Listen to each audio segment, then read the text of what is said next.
comfortable with sharing anything that you were going through in that moment that may Sure. help someone else? Sure, yeah. So it was really just a combination of honestly like being naive, Yeah, because you're right? young. I was young. Really, like when I went to college, is when everything kind of just fell apart. Same.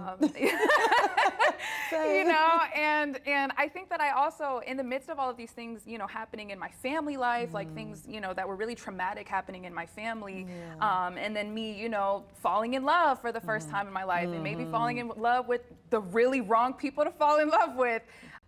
You know, I didn't have the tools spiritually to like understand that what I was going through was spiritual warfare, and I needed help with it, and I was at an age where I thought I knew everything, and nobody could tell me nothing.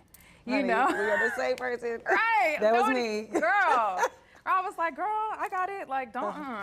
And so yeah, so there were some tragedies that happened in my family that I kind of leaned into partying to try to figure out how to cope with. Yeah. And then that you know, world that I was in led to some really toxic and abusive relationships.